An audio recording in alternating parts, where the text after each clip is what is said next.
As 2 ou 3 aberturas de culto aqui, que ele ficava falando e de vez em quando a gente pegava a Vitor olhando para o vazio assim, eu falava, meu Deus, ele está procurando Suzana. Mas seja bem-vinda, Suzana. Não abandone o rapaz de novo, não. Irmãos, 20 anos no tabernáculo de Deus. Desses 20 anos, eu acho que eu faço parte de 3 já visto. 3? É, 3? De 3 ou 4 anos, né? Foi.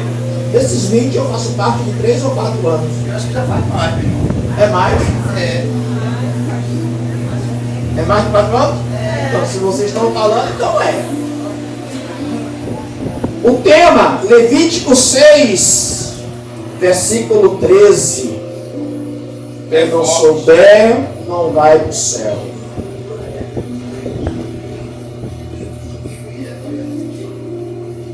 O fogo Vai arder. como é o tema? O fogo Fogo arderá no altar e não se apagará. e não se apagará. Continuamente. O fogo arderá continuamente sobre o altar e não se apagará. Deus ele tem trazido esse tema desde o retiro, e que diga-se de passagem, eu não tive a oportunidade de falar do retiro, benção. Eu fui como um membro espectador. Chegou lá, seu Tiago me botou para fazer parte do louvor retiro todo. Olha aí. Né? Deus vai te pegar por isso. Fomos abençoados grandemente. Quem não foi, perdeu. E quem não foi, continue orando para Deus quebrantar o coração da pista para ter outro. Para ver se você vai. Irmãos, quando o profeta recebe de Deus essa palavra que diz que o fogo arderá continuamente sobre o altar e não se apagará, é o próprio Deus falando da presença dele, que precisa ser constante na nossa vida, constante na vida da igreja, constante na nossa casa, constante no nosso dia a dia e constante no nosso trabalho. Aleluia. Nós estamos o dia a dia recebendo livramentos e contemplando isso.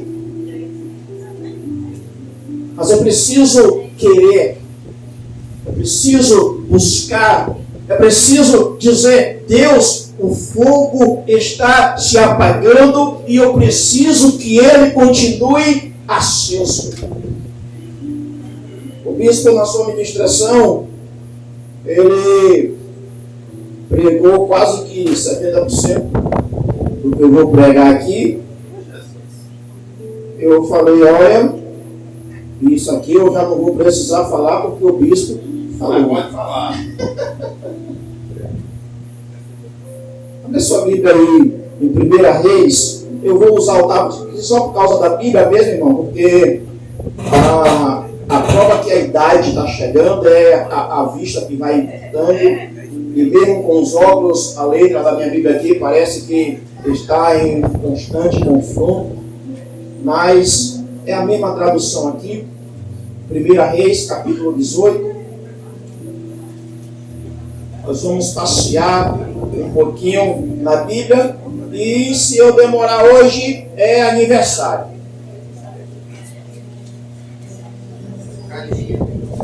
Eu não disse nada, eu falei que é aniversário.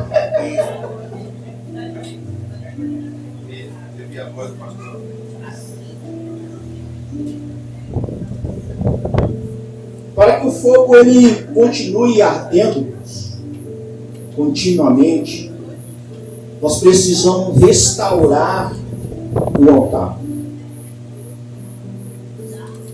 Não falo de altar somente nós, mas quando você fala de de uma restauração do altar, visto que a Bíblia diz que o nosso corpo ele é templo do Espírito Santo e por isso jaz também um altar. Mas quando se fala de restauração de altar, está falando de restabelecer uma conexão com Deus que outrora foi perdida ou enfraquecida. E aí fica igual o microfone apresentou no início, ruídos ou quase nada.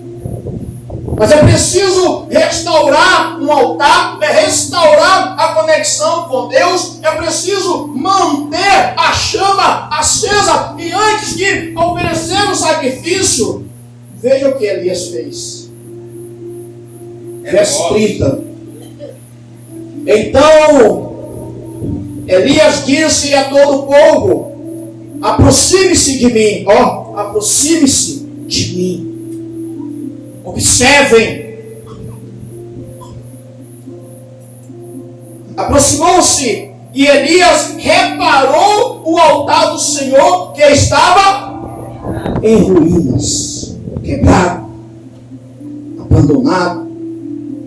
Quando se fala de restabelecer a conexão com Deus, olha que Elias faz, se você continuar lendo aí, ele restaura, repara o altar. Ele pega 12 pedras, ele começa a colocar ali sobre o altar, restaurando simbolizando ali as 12 tribos de Israel. Ele restaura e diz: agora o nome será Israel. E quando está tudo pronto, irmãos, quando está tudo restaurado, o verso 36, a hora do sacrifício. O profeta Elias colocou-se à frente do altar e orou: ó Deus de Abraão, Isaque e Jacó, que hoje fique conhecido que tu és Deus em Israel, e que eu sou o teu servo, e que fiz todas as coisas em teu nome. Ou como está na sua Bíblia, por ordenância tua. Eu não fiz isso de mim mesmo. Eu não fiz isso para me mostrar. Eu não fiz isso para que o povo veja que eu sou profeta. Mas eu fiz porque tu me ordenou. E ele continua: responde-me, ó Senhor, responde-me, para que esse povo saiba que tu, ó Senhor, és Deus. E faz com que o coração desse povo se volte para ti. Nós pegamos essa história quando nós falamos do confronto aos profetas de Baal. Mas Elias está mostrando que em todo o tempo não foi ele, foi Deus. Aleluia! E nós estamos vivenciando isso nos nossos dias. Profetas pregando a palavra e se auto-intitulando o voz de ouro de feira de Santana, o gogó de trovão. Eu falo e acontece. Irmãos, fala para a pessoa que está do teu lado aí: não é por causa de você, é Deus. Não é porque você fala e acontece, é porque Deus honra a palavra dele. Se ele disse que ia fazer, ele faz porque Deus é fiel.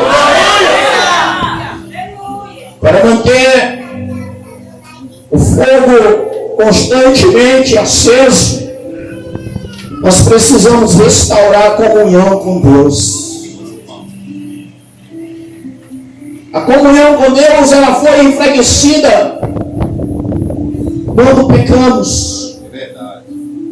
E hoje nós nos arrependemos do pecado que nós cometemos hoje, e amanhã estamos pecando novamente. Foi a diferença do que o bispo falou aqui de Davi. Davi, ele cometeu um pecado tão hediondo que talvez nós colocamos como um dos maiores pecados da Bíblia. Mas de um homem que o único que você viu Deus falar: eu encontrei um homem segundo o meu coração. E aí, quem sabe, nós confrontamos e falamos: e aí, Deus, e agora? Cara, aí, segundo o teu coração, eu aqui um Reles mortal. O cara aí conversou contigo, mas ele pecou. E foi hediondo. Foi maquiavélico. Ele adultera com a mulher do cara. Chama o cara, quando ele sabe que a mulher engravidou, para ir deitar-se com a mulher dele, para maquiar, porque ele teve lá, e certamente se ele tivesse com a esposa, o filho seria dele. Mas o homem era honrado. O homem, eu não vou para casa, meu rei, sabendo que meus homens estão em guerra. Mas vá para casa porque o rei está ordenando. Ele foi. Deitou-se na frente da casa e não entrou. O rei ficou sabendo. Chama o comandante e diz: olha, eu quero que você coloque ele na frente de batalha. Eu quero que quando o inimigo vier, destampe logo em cima dele. E assim aconteceu. E o homem morreu. E ele ficou livre para ficar com a mulher do homem. Crime premeditado, um pecado premeditado. A diferença, irmãos, é que você, na Bíblia inteira, você não vai ver Davi cometendo o mesmo pecado duas vezes. Essa é a diferença de quem quer restaurar a comunhão com Deus, irmãos. Não é você querer ajudar Deus, porque muitos pensam que comunhão com Deus é querer ajudar Deus. Fala para a pessoa que está do lado assim: Deus não precisa que você ajude Ele. Deus não precisa que você o ajude. As pessoas já pensam: não, porque Deus falou assim, mas eu preciso. Não, Deus ele não precisa da tua ajuda, querido. Deus ele é bem enfático quando ele diz assim: olha, se vocês que dizem que é o meu povo vão clamar, as pedras irão clamar. Eu não preciso de vocês. Nós precisamos entender isso. Deus ele não precisa da sua ajuda. Deus ele precisa que você o obedeça. Deus ele precisa que você o adore. Deus ele precisa que você o reconheça como o único Senhor da tua casa. Acontece que nós estamos nos perdendo em querer ajudar Deus. Ah, porque o irmão é assim. Ah, porque o irmão, sabe? O irmão, irmão, tu não podia fazer isso. Ei, você precisa restaurar a comunhão com Deus. Olha o que ele diz em 2 Coríntios. Olha comigo aí, 2 Coríntios. 2 Coríntios, capítulo 13. Versículo 14. Olha aquilo que o bispo fala todo final de culto. A graça do Senhor Jesus, o amor do Pai, o amor de Deus e a comunhão do Espírito Santo seja com todos. Comunhão do Espírito Santo seja com todos. Nós precisamos, irmãos, entender, nós precisamos ter comunhão com Deus. Irmãos, não é ajudar Deus, é ter comunhão com Deus. Apocalipse, no capítulo 21.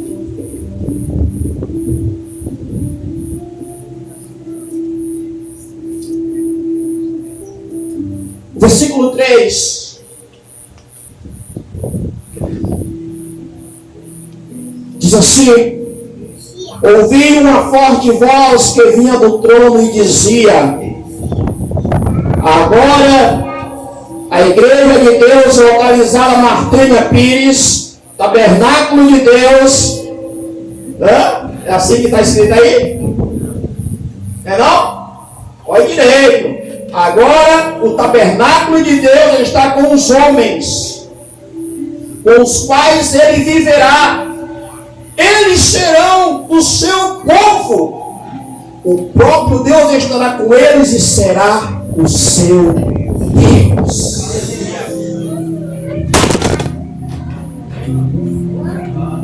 Volta lá em 1 Coríntios,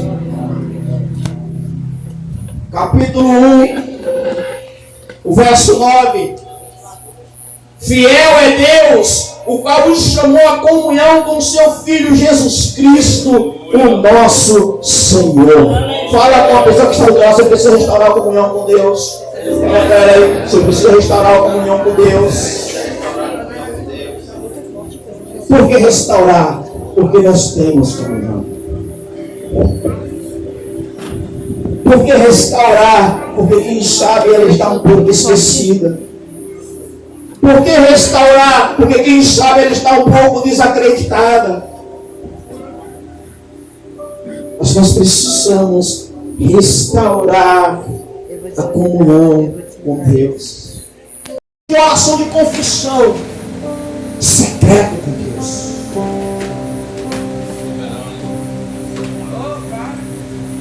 Não é você confessar aqui na igreja. Não é, bispo, quando o Senhor chamar para fazer uma oração, eu confessar aqui na igreja. Não, Pai, eu pequei. Senhor, perdoa, porque... Não, é uma confissão sincera a tu e Deus. Aleluia, Deus.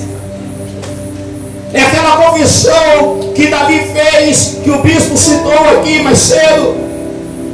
Salmo 51, um dos salmos mais bonitos da Bíblia. Porque retrata uma confissão sincera. Porque não retrata alguém querendo enfeitar uma história.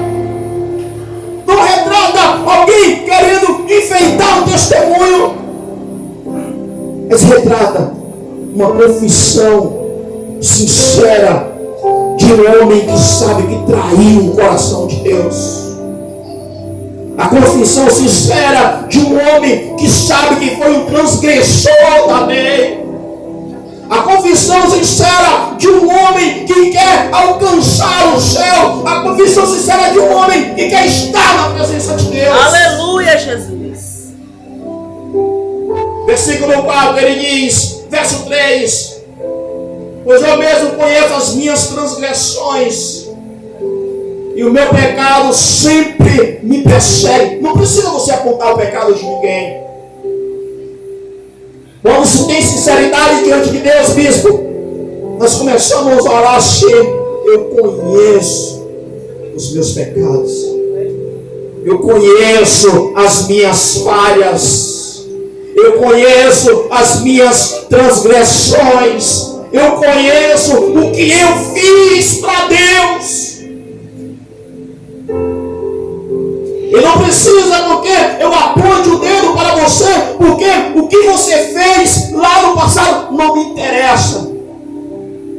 Mas o que você fez lá no passado te trouxe aqui hoje e fez com que você tivesse um encontro verdadeiro com Deus. Quantos de nós não estamos aqui por causa de um passado que nós tivemos? Eu me lembro, entre 13 e 14 anos, eu cheguei a comprar uma arma. Já tinha histórico na minha família. Já tinha histórico. E eu me sentia o lampião do campo do gado novo. Fechava a mercearia, colocava a arma na cintura e ficava passeando. 13 anos, entre 13 e 14 anos. Rasgando fogo.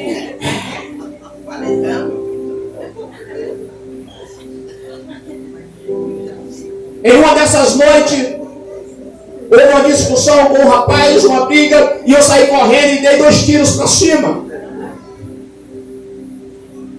Outro dia, meu tio ficou sabendo, falou com minha mãe falou com minha tia espalhou para a família toda. Olha, essa daí é dama. E com pouco tinha quase umas 10 pessoas da minha família lá na mercearia.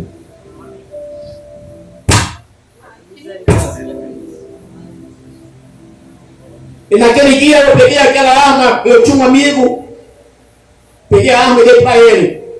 E falei: olha, se um dia eu vier pedir emprestado, e tu me emprestar, a primeira pessoa que eu atirar vai ser tu.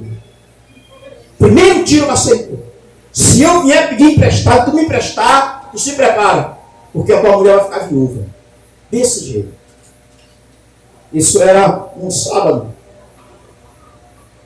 No domingo, eu fui para a igreja. Templo sede, era ali na Praça do Feiragai ainda.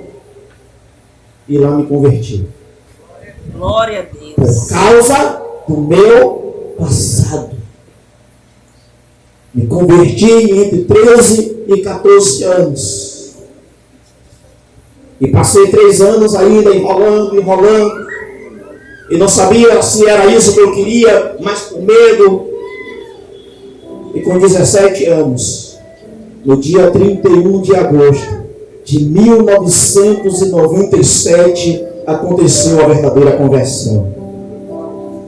No culto de batismo, Deus falou comigo e eu fui batizado. Aleluia. Eu estava prestes a desistir do batismo. E fui batizado e permaneço aqui Glória até hoje, para a glória de Deus. Por isso que eu te digo, o teu passado, aquilo que tu fez, não precisa tu confessar para mim, não quer me dizer nada.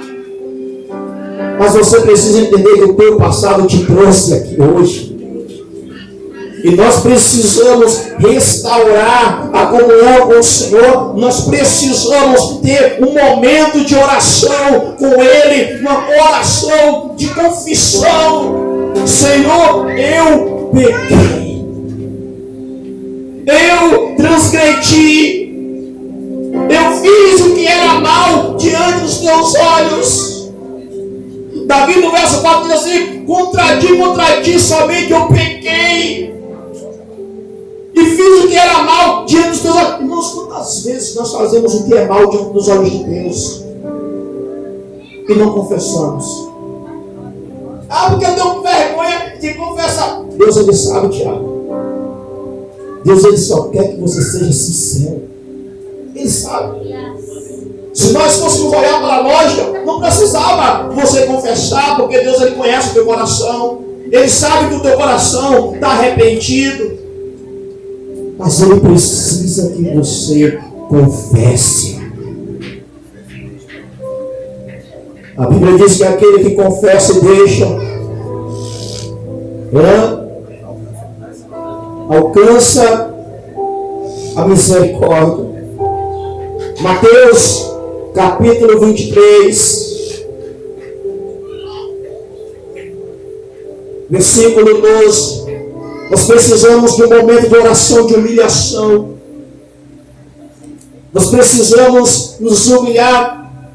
E o Senhor Jesus, Ele continua dizendo assim: pois todo aquele que a si mesmo se exalta será humilhado, mas todo aquele que a si mesmo se humilhar será, aleluia, Deus, exaltado. Glória a Deus. O apóstolo Tiago, ele diz: olha, humilhai-vos perante a potente mão de Deus e Ele vos exaltará. Aleluia. Nós não queremos nos humilhar. Eu vou baixar minha cabeça para ninguém lutar, rapaz.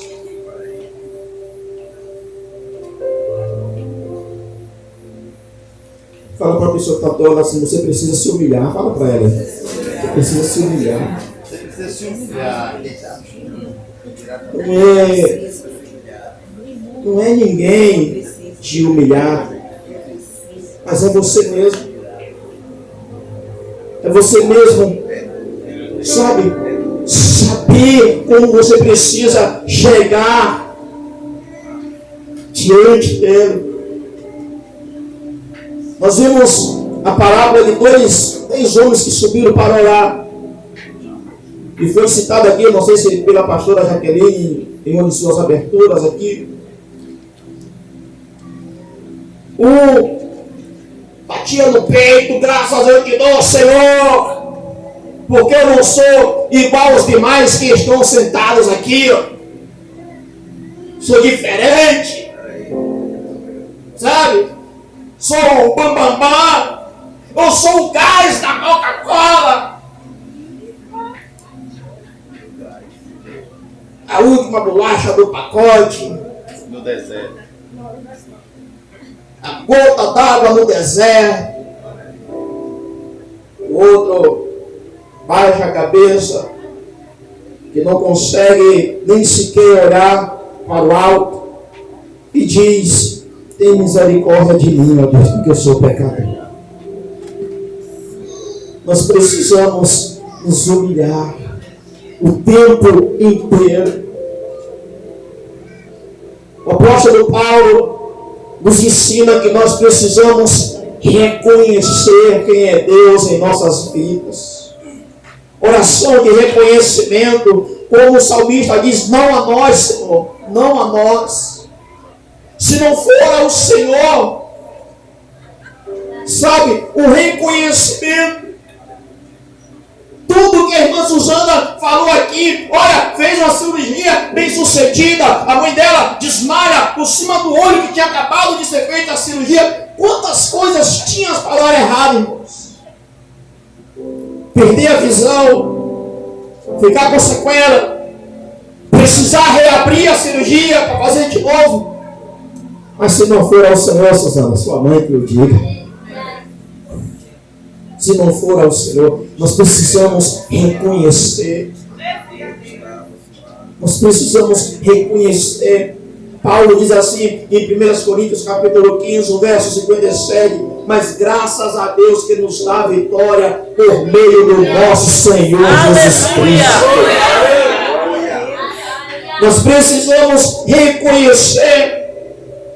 Ainda no tocante de restauração do altar, nós precisamos ter intimidade com Deus. Aleluia, Jesus.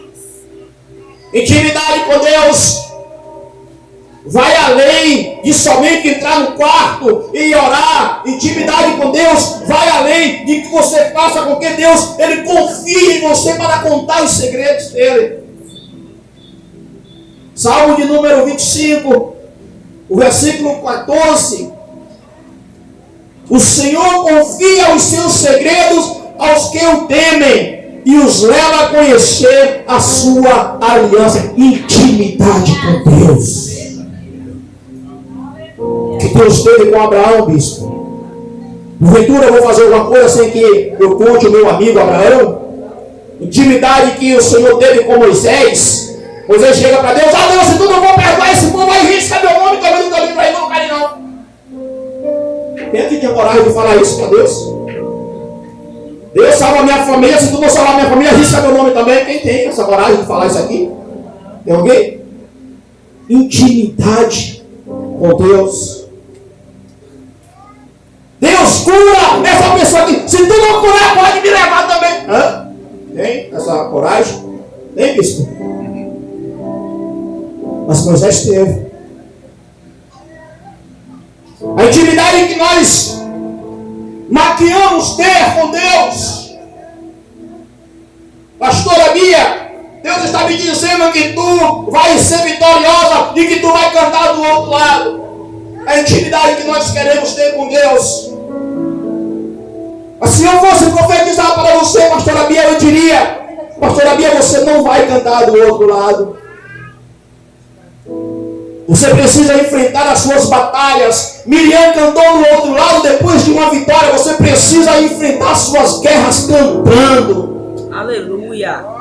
Você precisa chegar do outro lado cantando. Aleluia. Não é espera para cantar do outro lado, não. É desse jeito. Ah, por quê? Porque, irmãos, Deus Ele não ofereceu uma história feliz a ninguém. Ele prometeu um final feliz para os que perseveraram. Aleluia! Essa questão, ah, por que tu vai cantar do outro lado? As músicas de hoje são para exaltar os cantores.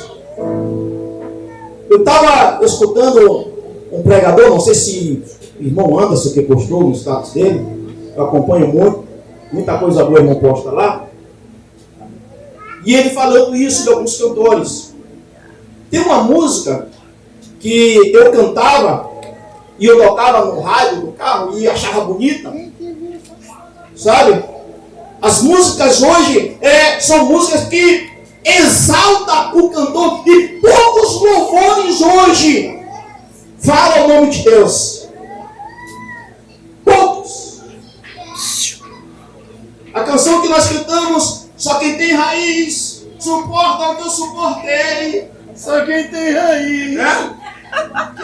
E se você escuta a música o tempo inteiro, ela não fala de Deus. Ela fala de uma cantora que suportou muita coisa que só ela suportou. E que se você só vai suportar se você tiver raízes que nem ela tem. Mas se não for ao Senhor, nós não iremos suportar o que nós suportamos hoje. Músicas vingativas. Quem te viu passar na prova e não te ajudou, quando vê você vencer, vão se arrepender. Se arrependeu de quê? Por que eu vou me arrepender de tu entrar na tua vitória? Por que eu vou me arrepender de tu ser vitorioso? Menina lançou uma Kawasaki elétrica. Por que eu vou ficar triste por isso? Porque ela venceu? Tiago vai ficar triste porque ela não vai vir mais de carro? Domingo a gente estava olhando ali, Kawasaki, velho, aí alguém falou, te lembra? Por que, menina? Eu vou ficar triste com a tua vitória. Porque quando tu estava na prova, eu não falei contigo, não perguntei como estava. As coisas, irmãos, vingativas.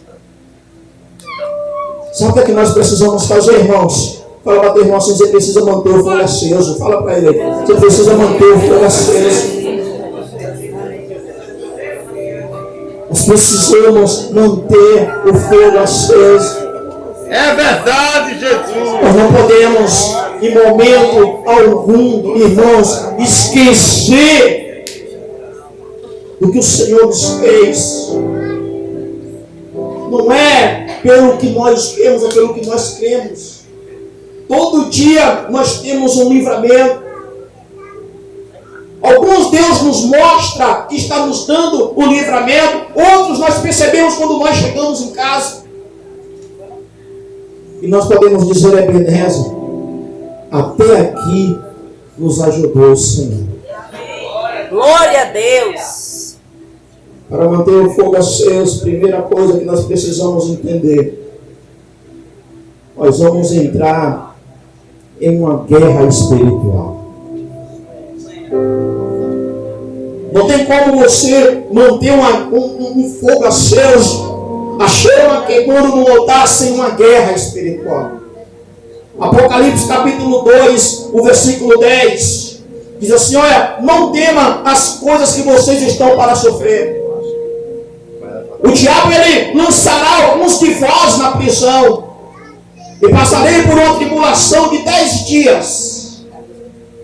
Mas o bispo falou aqui no culto passado, um dia para o Senhor é como 1000 anos. E a tribulação que Deus fala que você vai passar de 10 dias. Mas olha o que ele diz no final do versículo. Seja fiel até a morte. Possa ser que tu vai sair da tribulação bem, ou possa ser que te leve à morte, mas seja fiel. Mas não por quê? Porque nada. Nós precisamos entrar em uma guerra espiritual. Se você quer manter a chama acesa, se você quer manter o fogo ardendo, você precisa entrar em uma guerra espiritual. Pastor, porque o diabo tem se levantado. E se ele não se levantar, é porque você não está batendo de frente com ele, você está andando junto. Você está andando na mesma direção. Você precisa andar na contramão, de alguma hora você bate de frente com ele. E precisa vencê-lo. Porque os discípulos falaram para Jesus, Senhor, em teu nome até os demônios se submetem a nós. Aleluia, Jesus. Paulo, um texto bastante conhecido nosso, Efésios capítulo 6, olha.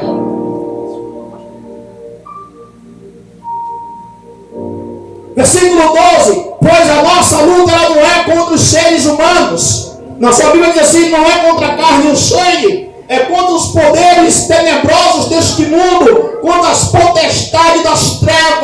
contra as forças espirituais. Fala para teu irmão assim, tem uma guerra chegando aí. Tem uma guerra chegando aí. A pessoa está repreendida. Ei, Paulo está te dando os instrumentos para você vencer a guerra. Paulo está mostrando que a nossa guerra, ela não é contra a carne e o sangue.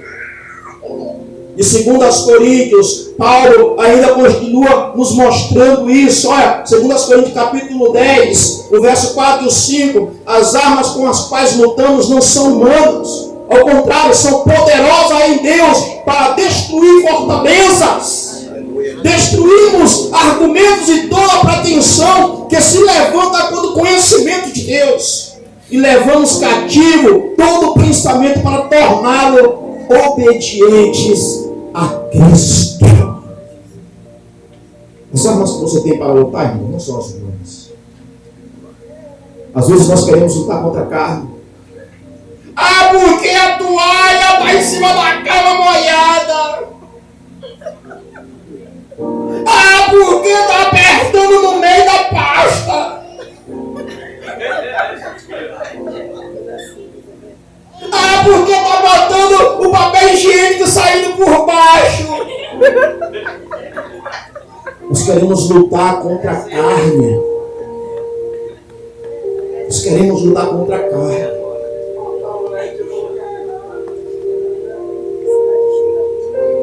Mas a nossa luta ela não é contra a carne e o sangue. O pastor Geraldo, ele contava uma história de, acho que um gato que o marido tinha, e toda vez que ele viajava, a mulher deixava o gato com fome. Todo mundo que congregou com o pastor Geraldo acho que conhece essa história. E o marido tinha um ciúme desse gato. E o gato sumiu e a mulher ficou achando que o gato... E o demônio fez lá, o gato sumiu, a mulher ficou com medo do marido matar, o marido queria matar o gato, queria matar a mulher. E quando o homem vem fumaçando para casa, Deus fala com ele e mostra que foi uma investida do diabo. Esse homem acha o gato e mata o gato e salva o casamento dele. Às vezes nós queremos lutar contra a carne. Às vezes nós queremos lutar contra o nosso irmão. Às vezes nós até sabemos que é o diabo que está usando, mas a gente fica com raiva do irmão, porque o irmão, ele falou de mim, o diabo falou de mim, eu lembro, seu diabo, você falou aquilo, e a gente fica com raiva, a gente não quer ver o irmão. Se o irmão for pregar, a gente não vem, porque aquele irmão que vai pregar hoje, eu não gosto dele. E a gente não entende. Ah, mas o diabo não usa pastor, não. Ah, hein? Hein? Pedro andou com quem? Pedro andou com quem? Pedro era um dos caras mais ousados da Bíblia.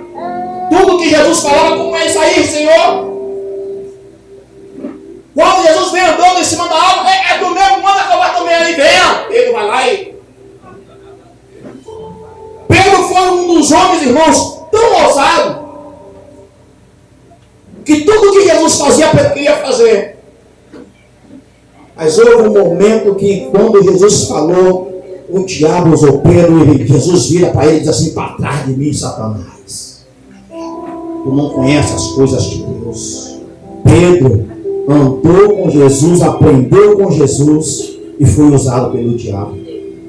E aí você acha que o diabo não pode usar um de nós? Em um momento de fraqueza, em um momento de ira.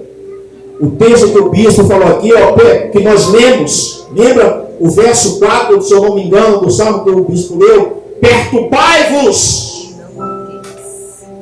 Tem tradução que diz: irei-vos, injuriai-vos, mas não pequeis. O que é difícil?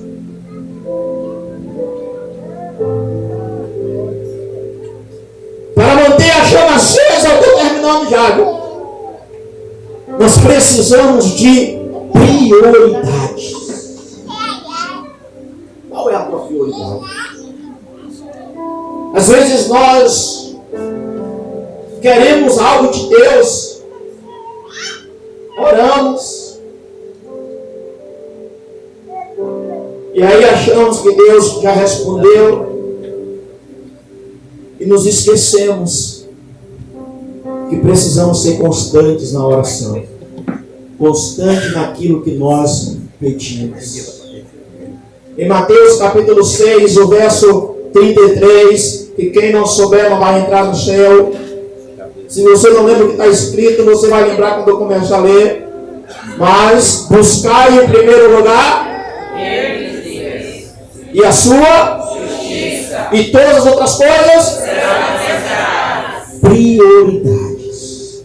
O que é que eu preciso buscar primeiro? Mas ele não diz assim, ó, busque o reino de Deus. Busque. Ele diz, mas só não tem valor o que vem antes do mais, né, Tiago? Só não tem valor o que vem antes do mais, né? Mas o que vem depois, tem, né, assim? Professor de português aí, tem professor de português aqui? Tem? É assim, né? Só não tem muito valor o que vem antes do mais, né?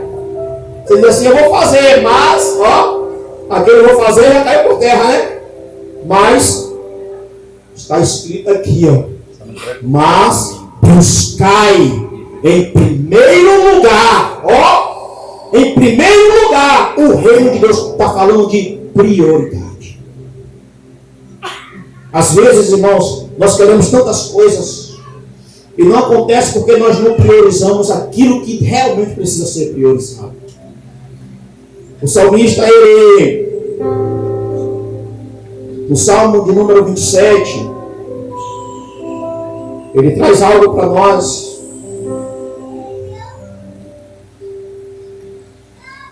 Todo cristão deveria pedir. O versículo 4. Uma coisa pedi ao Senhor e a buscarei, que eu possa viver na casa do Senhor todos os dias da minha vida, para contemplar a bondade do Senhor e buscar a sua oração, a sua orientação no seu tempo. Prioridade. Fala para a pessoa que está do lado, você precisa priorizar o reino de Deus. A adoração, para manter a chama acesa, nós precisamos ter adoração a Deus. João 4:24 diz, olha, mas Deus, ele é Espírito, e importa que os seus adoradores o adorem em Espírito e em verdade. Não é adorar porque alguém está pedindo, dá glória a Deus aí, irmão. Dá aleluia aí. Não paga não. Mas é uma adoração sincera. É assim mesmo. Uma adoração genuína. Uma adoração que não precisa ninguém te forçar a adorar. É uma adoração que você faz porque você entende que você precisa disso. Às vezes o pregador está se acabando, ninguém dá glória, aí o pregador dá glória aí, irmão, pelo amor de Deus. A sua adoração precisa ser genuína. Aleluia. Deus é Espírito. Você precisa adorar sabendo por que você está adorando. Aleluia. Não é porque ninguém te pediu. Você não está sendo pago para adorar. Você não está sendo pago para dar uma glória a Deus. Mas você precisa entender por que você está dando glória a Deus. Por que você está falando um amém, confirmando o que você está ouvindo. Deus, ele é Espírito. Importa que os seus adoradores o adorem em espírito e em verdade. O salmista, no Salmo 29, o versículo 2, atribua ao Senhor a glória que o seu nome merece. Adorem o Senhor no esplendor da sua santidade.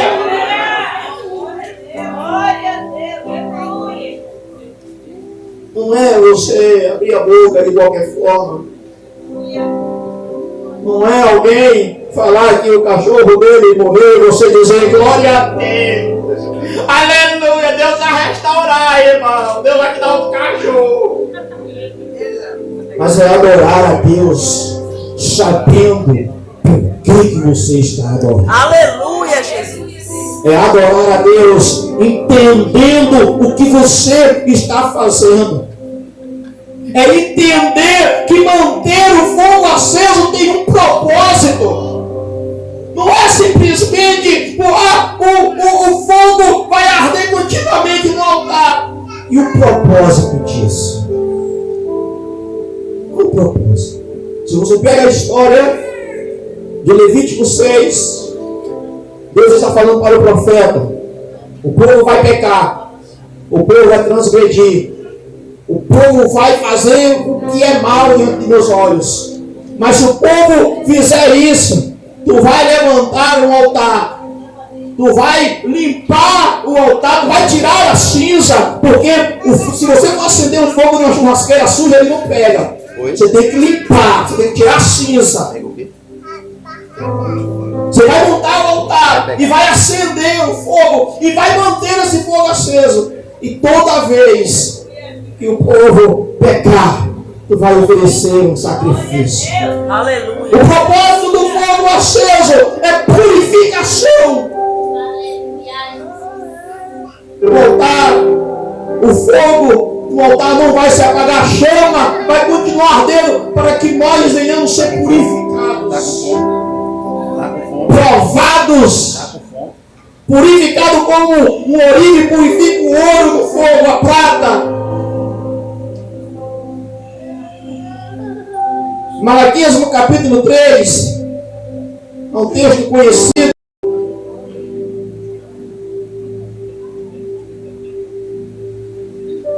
Olha o que ele diz: e ele se assentará como um refinador e purificador de prata, purificará os levitas e os refinará como o ouro e a prata. Assim trarão ao Senhor ofertas com justiça. O fogo está aceso para nos purificarmos.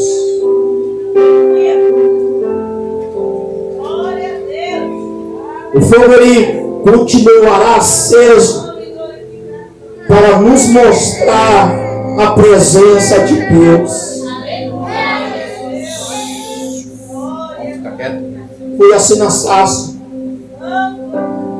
A sarça ardia em fogo, mas ela não se consumia. Para mostrar a presença de Deus. Foi assim no Monte Sinai. O Monte Sinai ardia em chamas. E o povo contemplava a presença de Deus.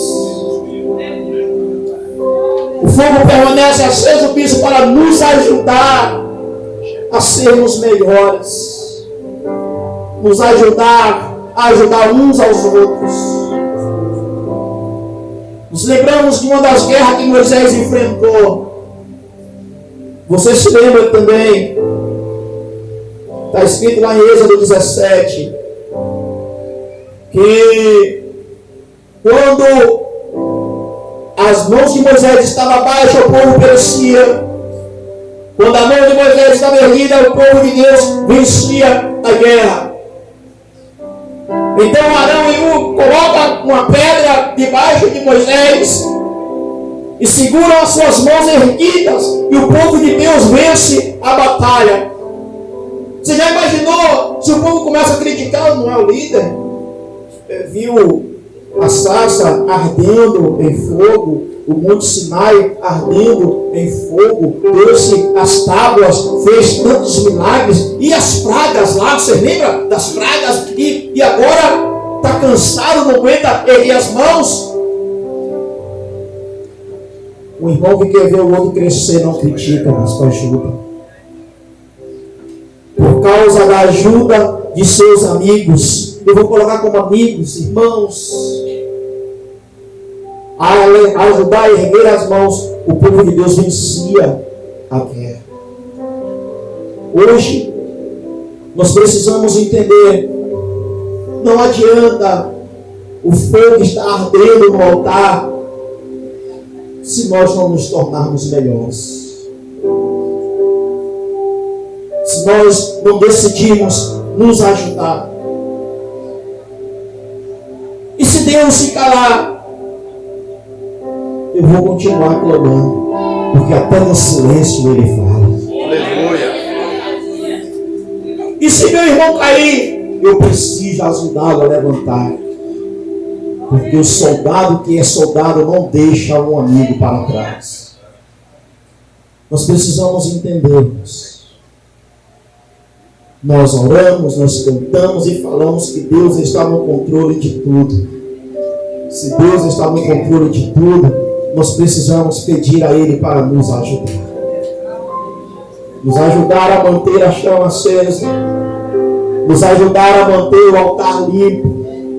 Nos ajudar a ser pessoas melhores.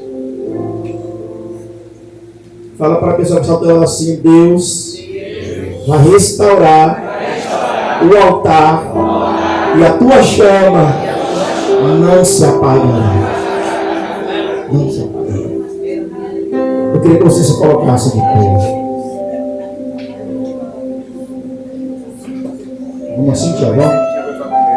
Quando não Posso te ouvir, meu clamor.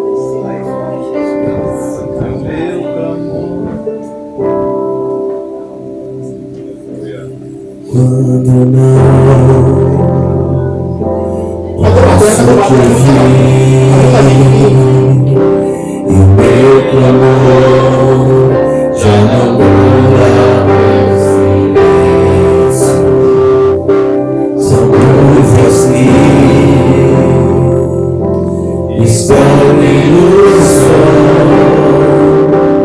e todo dia tão difícil quanto a noite. E não podes me esquecer. Se teu nome está me faça os olhos da rede, me faça os olhos da rede, vem.